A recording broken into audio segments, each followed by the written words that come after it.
It is Judicial Watch that got access to this affidavit. And it wasn't disclosed voluntarily by the Justice Department. We had to go to court to force it out.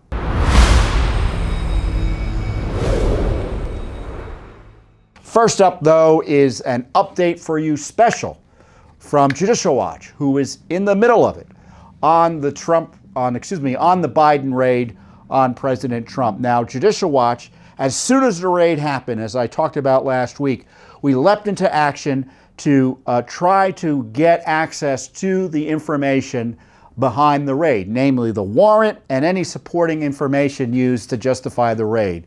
And of course, the Biden operation, despite doing something so obviously abusive, so obviously political, so obviously unprecedented, had zero interest in disclosing anything. So we made the court filing.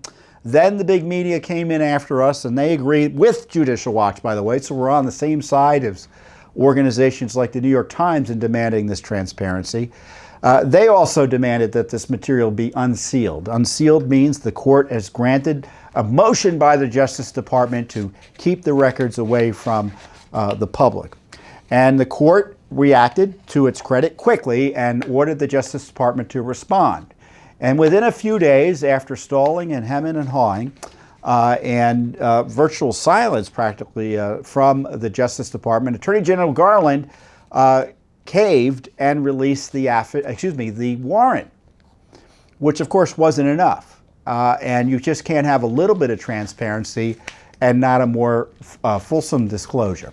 And so we kept on fighting, and the court obviously already had an order demanding that the Justice Department respond, or giving the Justice Department an opportunity to respond to our request for disclosure.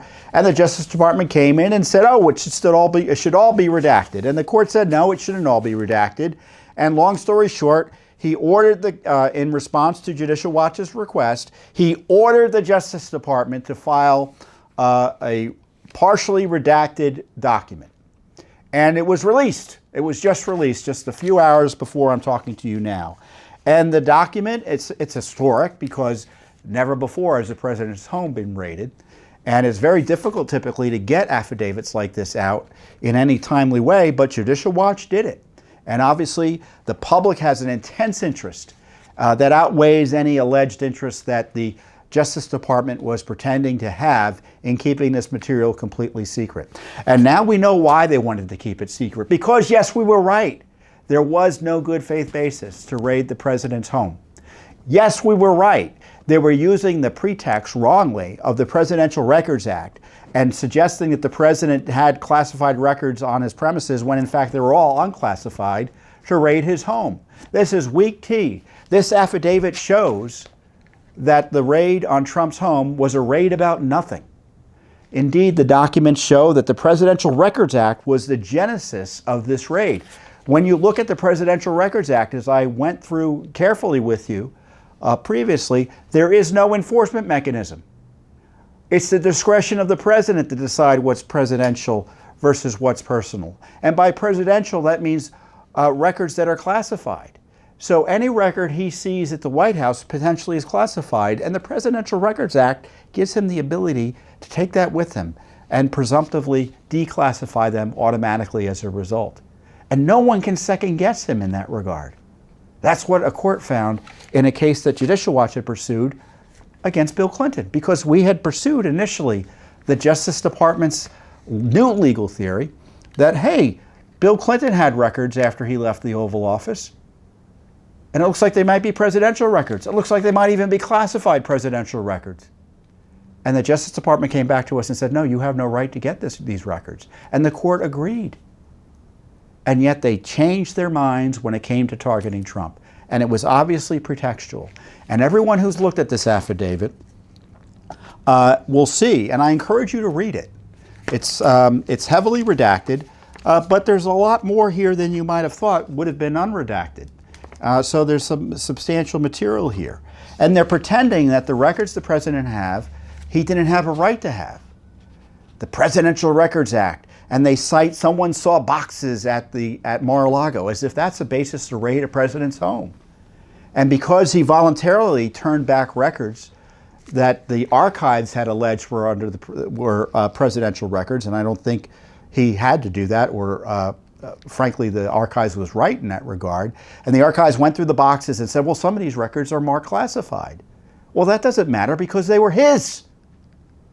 And he had the right to declassify them. And in fact, he did because he had them at his home. That was the theory of law that the Justice Department said if the president had these records after he left, presumptively they're personal. Meaning presumptively they're declassified. And yet they went and they got the judge to approve this warrant. And what's interesting in the affidavit, they acknowledge that there was a dispute. Kash Patel talked about how the records were declassified. There's a lawyer at the end, there's a letter at the end of the document that is written by the president's lawyer asserting his constitutional prerogatives in having these records. So I don't understand why the court, when looking at this material, they see the Justice Department is alleging these records are classified. He sees the president is alleging these records are mine. They are declassified and I have a right to have them. Why it is he would have just said, you know what, there's a dispute here that I'm not going to allow you to raid a president's home until this dispute is resolved in a more clear-cut way. I'm not in a position to judge constitutionally which records are whose, whether they're government records and classified or what President Trump is saying that they're declassified and he has rights under the Presidential Records Act. So I don't think the judge should have signed on to it, but certainly that the Justice Department did a complete 180 and changed their legal position and changed the rules midstream to go after Trump is a wild abuse of power, as I've said. And so I just want to clarify here, though. It is Judicial Watch that got access to this affidavit. And it wasn't disclosed voluntarily by the Justice Department. We had to go to court to force it out. And this is a major victory for transparency. And I encourage you, now that we have the information, to go and review it. And my understanding of the media reaction to this, not that that's the end-all and be-all, is they tend to agree with me here. It's weak tea. There's not much basis here for the outrageous step of raiding a former president's home just a few months before an election. You know what it was about. It was about finding a reason to harass President Trump, try to jail him, and try to prosecute him. And they misused the law, misstated the law, and in my view, improperly got a judge to approve a warrant that had no good faith basis.